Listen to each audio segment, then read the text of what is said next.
Hi students, this is Mrs. Jenkins, and today we're going to cover American imperialism.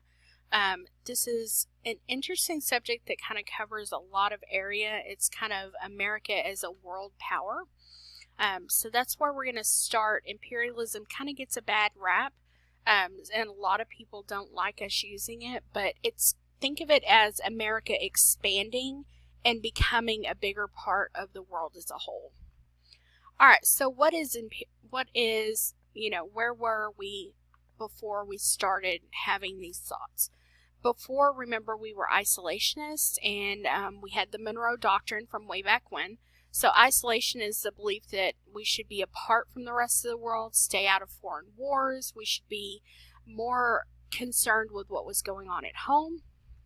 The Monroe Doctrine was America's continents are not to be considered as subjects for colonization by European power, basically stating that America is America and Europeans cannot colonize here.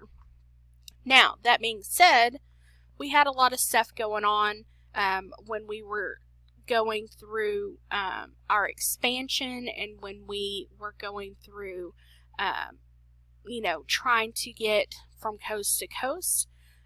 One of those things that we had to begin with was the Mexican-American War. Now, this is a really big departure from the isolationist ideology that we had before. We didn't want to get involved, but yet this was here in our backyard, so to speak.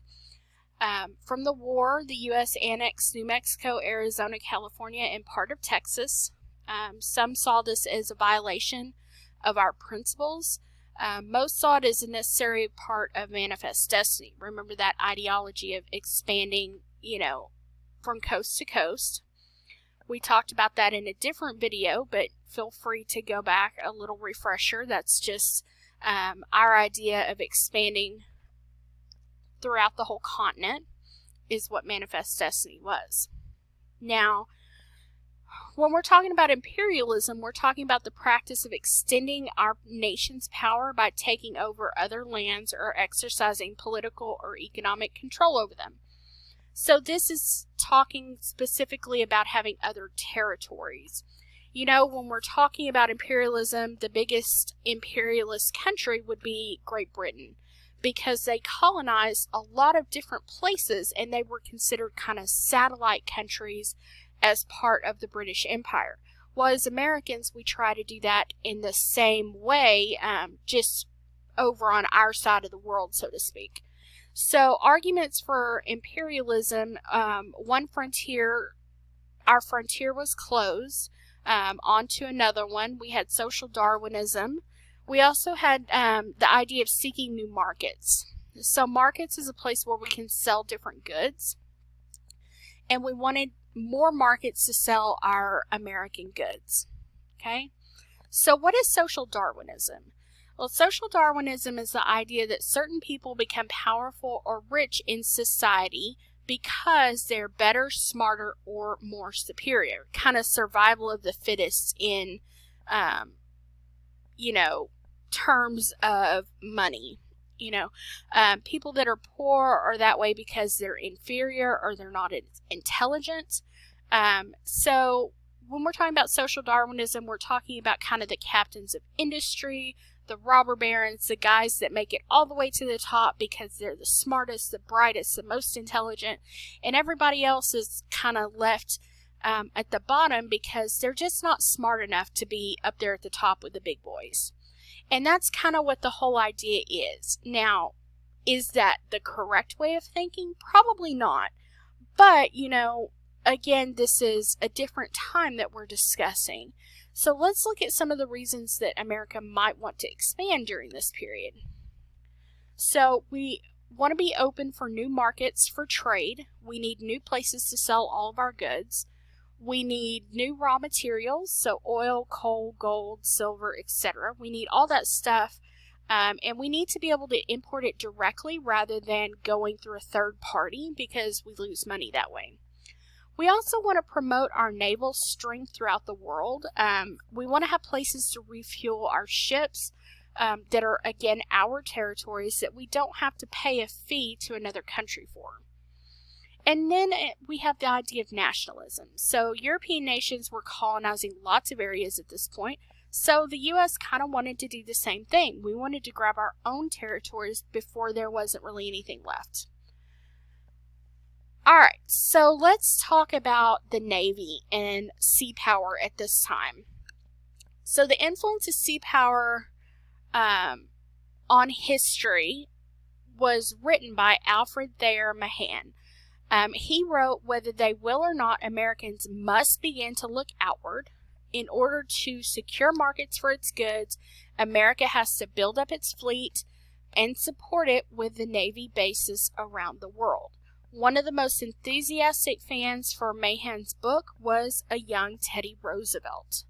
Okay, so when you think about Alfred Mahan, you want to think about the Navy, because that's what he really was standing for, was he thought we should have a bigger Navy. Okay, so let's talk about some other territories that we tried to grab during this period. We have Alaska, and we have Seward Follies in 1867, called Seward's Folly because America felt it was too far away. We took Alaska, but we kind of really didn't want it. We only got it because William Henry Seward, who was the Secretary of State, said that we should get it. So that was our first acquisition in 1867. That was our first annexation. So we ended up getting that. We ended up spending $7.2 million to buy it from Russia. At the time, many people scorned the purchase and called it Seward's Folly. America in the 1860s wasn't really ready for the idea of possessing land so far from its borders. So this was kind of a first for us. Okay, our next one was Hawaii. Okay, now Hawaii is highly contested. They do test your knowledge of Hawaii because there's a couple of different dates that are important in Hawaii. There's the one from the 1890s where Hawaii is annexed, and then there's one from the 1950s where Hawaii actually becomes a state. Okay, those are two very different time periods though. Alright, so the islands were essentially kind of a way station for the Americas, for America between here and China. Americans had been living in Hawaii since the early 1900s with Protestant missionaries living there. Newcomers brought diseases, kind of like when Columbus came over, and took over 2/3 of the land for planting. Pearl Harbor was going to be our base on the island of Oahu. That's where the naval base was going to be. And the islands were still independent, but not really for a long period. Okay, so let's take a look at Hawaii's fate. So during this time, Hawaii had more than half of the native population had perished because of disease. The settlers prospered by growing sugar and exporting it to the U.S. and Europe. By the 1890s, about 2/3 of the land was owned by Americans and Europeans. And in 1887, the planters pressured the Hawaiian king to let the United States set up a naval base there on the island of Oahu. In theory, Hawaii would still maintain its independence, but in practice, it was rapidly becoming a new colony for the U.S. So let's talk about Hawaii's fate. So in 1891, a new ruler, Queen Liliuokalani, I'm terrible with names, sorry guys, she ascended to the Hawaiian throne. She was a determined nationalist. Liliuokalani resolved to resist American influence, and in 1893 she proclaimed a new constitution reasserting Hawaii's sovereignty. Their sovereignty meaning they were an independent state ruled by a monarch. American businessmen, many of whom were descendants of the missionaries, called the U.S. government for assistance. American Marines stormed the shores and advanced on the Queen's palace with cannons and machine guns. To avoid bloodshed, the Queen agreed to resign. Watching the American flag raised over her palace, she lamented, "My dear flag, the Hawaiian flag, that a strange flag should rule over it. May heaven look down on these missionaries and punish them for their sins." Hawaii's independence had come to an end, and the United States had formally annexed the islands in 1898. And in 1900, Congress established the territory of Hawaii. Now, remember, they annexed it in 1898. That does not mean it became a state in that period, okay? Now, the U.S. businessmen that were pushing for this was Sanford B. Dole, and that we're talking Dole pineapples. He was the president of the Republic of Hawaii, and he was also the first governor. Okay, when we think of Hawaii, think of pineapples and think of Dole, because he is the guy that was leading the charge. Alright, so issues leading to the Spanish-American War. This is a little out of order. Sorry about that.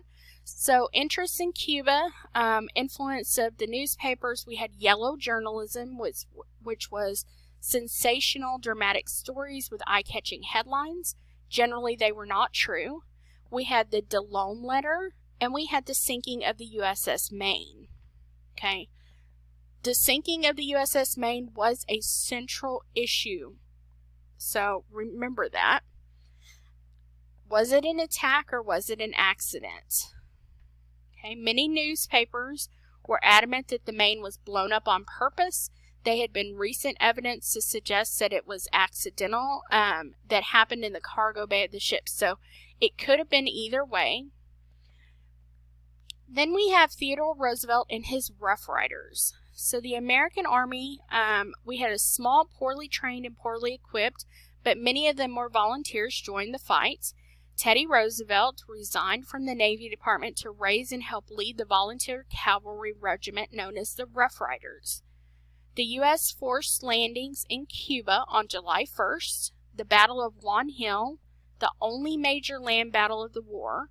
The United States won a swift victory in what was American diplomats called a splendid little war.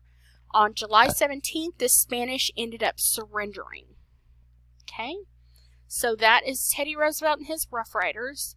The U.S. continues to expand. We expand with Puerto Rico first, and after defeating Cuba, the U.S. moved on to Puerto Rico. We ceded Puerto Rico, and today it's a commonwealth of the United States. It is not a state independent, it is a commonwealth. The Philippines was next, the largest of Spain's colonial possessions, a chain of islands in the eastern Pacific. Commodore Dewey took the islands in just a few weeks, so we gained Puerto Rico and the Philippines during this period. And lastly, we have the Treaty of Paris in 1898. The result of this was the shifting roles of the U.S. Internationally and changing how the country was perceived by other countries. Puerto Rico officially became a U.S. territory. We also gained Guam, and the U.S. paid $20 million to Spain for the Philippines, which became a territory as well. The Platt Amendment made Cuba a protectorate of the U.S., independent, but still under U.S. control, and we got Guantanamo Bay there. Alright, we also had Anti-Imperialist League. They opposed American involvement overseas. They felt that it went against our beliefs and foundations as a nation. Others worried that the cheap labor would take American jobs, and the Philippines rebelled. Okay? We also had an open door policy. This was a policy that led directly to China. It encouraged trade with China. It was a secret society known as the Boxers, launched a rebellion against foreigners in China. President McKinley sent troops to help, and after this, the U.S. enjoyed increased trade with China. Alright, that is the end of today's session. If you have any questions or concerns, please contact your U.S. history teacher. Otherwise, have a great day, and we'll see you in class.